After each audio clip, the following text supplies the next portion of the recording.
بسم اللہ الرحمن الرحیم صلی اللہ علی حبیبہ محمد وعلی آلہ وصحابہ وبارک وسلم۔ استقبال ماہ رمضان، نبی پاک صلی اللہ علیہ وسلم کا ارشاد گرامی مبارک ہے کہ جس نے رمضان شریف کے آنے کی خوشی منائی، اللہ تعالیٰ اسے ایک سال تک خوش نصیب فرماتا ہے، اور جس نے رمضان شریف کے جانے کا غم منایا، اللہ تعالیٰ اس کے ایک سال کے غم دور فرما دیتا ہے۔ اس طرح نبی پاک صلی اللہ علیہ وسلم کا فرمان مبارک ہے کہ ماہ رمضان مبارک انتہائی بابرکت مہینہ ہے، فضیلت اور شان اور عظمت والا۔ یہ مہینہ صبر کا، شکر کا، رحمتوں کا، برکتوں کا، مغفرتوں کا، اس میں ثواب کی پوزیشن ایک کے بدلے لاکھ، اس میں سحری کھانا بھی ثواب، افطاری بھی ثواب، مطلب جو کوئی اس ماہ رمضان المبارک میں اپنے رب تعالیٰ سے جو بھی مانگے گا، اللہ تعالیٰ اس کو وہی عطا فرمائے گا۔ حدیث مبارکہ ہے کہ روزے دار کی جو ہے نا دعا رد نہیں ہوتی۔ تو انشاءاللہ ویسے ہی ہر مومن مسلمان جب رمضان شریف آتا ہے، ان کی کوشش ہوتی ہے کہ میں اس رمضان شریف کے ایک ایک لمحے کو بھی ضائع نہ ہونے دوں، کوئی نوافل کی صورت میں، کوئی اللہ تعالیٰ آپ کا بھلا کرے قرآن پاک کی تلاوت کی صورت میں، کوئی وظائف کی صورت میں، کوئی صدقہ خیرات کی صورت میں، کوئی 24 گھنٹے عبادت کر کے، مطلب ایک ایک لمحے کا قدر کرتا ہے۔ صاف ظاہر ہے، جس طرح بزرگوں کے فرمان ہے، دناؤں کے فرمان ہے، یہ لمحے زندگی میں بار بار آیا نہیں کرتے۔ تو آج ہم انشاءاللہ اپنے پروگرام کے تحت 30 دن کا پروگرام دے رہے ہیں، جو کہ باقاعدگی سے ترتیب سے ایک ایک دن کا مطلب، یعنی آپ نے پہلے دن کیا کرنا ہے، کون سی صورتیں پڑھنی ہیں، اور کون سے جو ہے نا عبادت و ریاضت کرنی ہے، فلاں نماز کے بعد فلاں وظیفہ، فلاں نماز کے بعد فلاں وظیفہ، فلاں نماز کے بعد فلاں وظیفہ۔ اس میں ایک بات آپ نے یہ بھی نوٹ رکھنی ہے، فار ایگزامپل ہم بتا رہے ہیں نا 133 مرتبہ، تو اس کا مطلب یہ نہیں کہ آپ 133 مرتبہ پڑھیں، آپ کے پاس اگر ٹائم شارٹ ہے، نہیں ٹائم، تو 133 کو جب آپ پلس کریں گے، یعنی 3 + 3 + 1، یہ کتنا ہو جائے گا؟ 7۔ آپ اس کو اس طرح بھی کر سکتے ہیں۔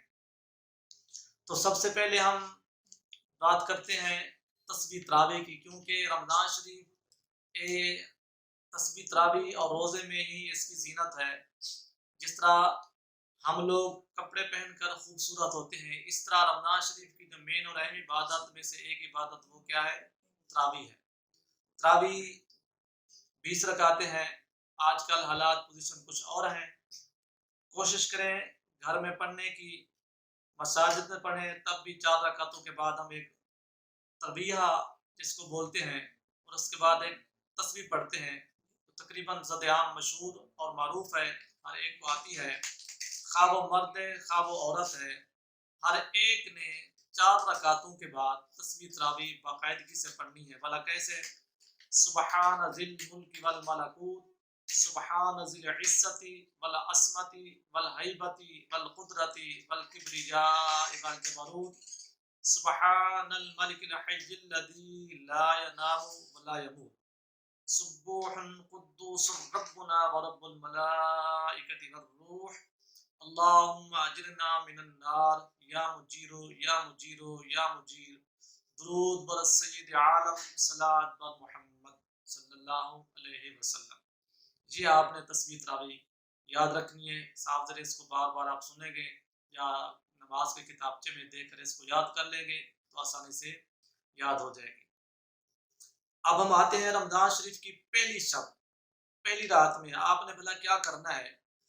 رمضان شریف کا چاند مبارک دیکھ کر سب سے پہلے آپ نے دعا مانگنی ہے، اللہم اہلہ علینا بالامن والایمان والسلامت والاسلام والتوفیق لما تحب وترضا ربی وربک اللہ، یہ دعا مانگنی ہے۔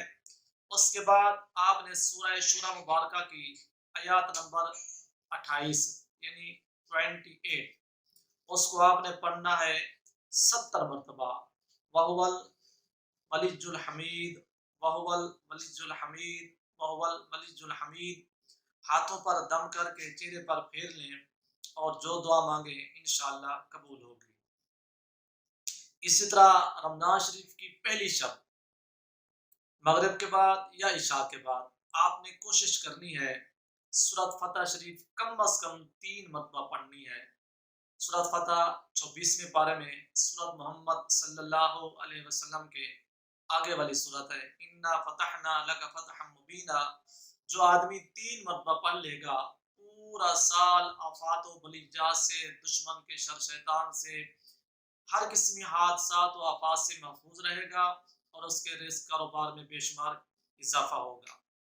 اس کے علاوہ جو بندہ پہلی شب رمضان شریف کو مغرب کے بعد 21 مرتبہ سورۃ القدر یعنی انا انزلناہ فی لیلۃ القدر وما ادراک ما لیلۃ القدر لیلۃ القدر خیر من الف شہر تنزل الملائکۃ والروح فیہا بإذن ربہم من کل امر سلام ہی حتی مطلع الفجر، کم از کم 21 مرتبہ پڑھے تو اس کے بھی لا تعداد فیوز و برکات، رزق کی صورت میں، کامیابیوں کی صورت میں، بھلائیوں کی صورت میں آپ کو مالا مال اللہ تعالیٰ فرمائے گا۔ اسی طرح رمضان شریف کی پہلی شب پہلی رات نماز تہجد کے بعد آسمان کی طرف منہ کر کے آپ نے اس آیات مبارکہ کو 11 مرتبہ پڑھنے والا کون سی؟ لا الہ الا اللہ الحی القیوم القائم علی کل نفس بما کسبت، لا الہ الا اللہ الحی القیوم القائم علی کل نفس بما کسبت۔ تو اس کو پڑھنے والا اللہ تعالیٰ اس کو بے شمار لا تعداد نعمتوں سے مالا مال فرمائے گا۔ اسی طرح رمضان شریف میں روزانہ آپ نے ایک روٹین بنا لینی ہے، عشاء کی نماز کے بعد کم از کم 3 مرتبہ پہلا کلمہ شریف پڑھنا ہے۔ 3 مرتبہ پڑھنے سے پہلی مرتبہ جو پڑھیں گے اس کا بینیفٹ ثواب یہ ہے کہ اللہ تعالیٰ آپ کے سارے گناہ معاف فرما دے گا۔ دوسری مرتبہ پڑھنے کا ثواب اللہ تعالیٰ آپ کو دوزخ سے آزادی لکھ دے گا۔ تیسری مرتبہ پڑھنے سے اللہ تعالیٰ آپ کو جنت کا مستحق بنا دے گا، روزانہ باقاعدگی سے عشاء کی نماز کے بعد۔ اس کے علاوہ آپ نے بھی رمضان شریف کے بعد بھی یہی روٹین رکھنی ہے، بھلا کلمہ مکمل پڑھنا ہے، لا الہ الا اللہ محمد الرسول اللہ۔ اس طرح رمضان شریف میں روزانہ ہر نماز کے بعد درج ذیل دعا پڑھیں، کم از کم بھلا 3 مرتبہ۔ کیا؟ استغفر اللہ العظیم الذی لا الہ الا هو الحی القیوم اتوب الیہ توبۃ عبد ظالم لا یملک نفسہ ضرا ولا نفعا ولا موتا ولا حیاتا ولا نشورا، کم از کم 3 مرتبہ۔ استغفر اللہ العظیم الذی لا الہ الا هو الحی القیوم الیہ توبۃ عبد ظالم لا یملک نفسہ ضرا ولا نفعا ولا موتا ولا حیاتا ولا نشورا۔ استغفر اللہ العظیم الذی لا الہ الا هو الحی القیوم الیہ توبۃ عبد ظالم لا یملک نفسہ ضرا ولا نفعا ولا موتا ولا حیاتا ولا نشورا۔ یہ ہمارے وہ کلمات ہیں، وظیفے ہیں جو آپ نے رمضان شریف کی پہلی شب اور یا 2 باتیں جو روزانہ رمضان شریف میں عشاء کے بعد آپ نے باقاعدگی سے کرنی ہے۔ اللہ تعالیٰ ہم سب کو رمضان شریف کی آمد میں اور رمضان شریف میں زیادہ سے زیادہ اعمال وظائف اوراد کرنے کی توفیق عطا فرمائے۔ وآخر دعوانا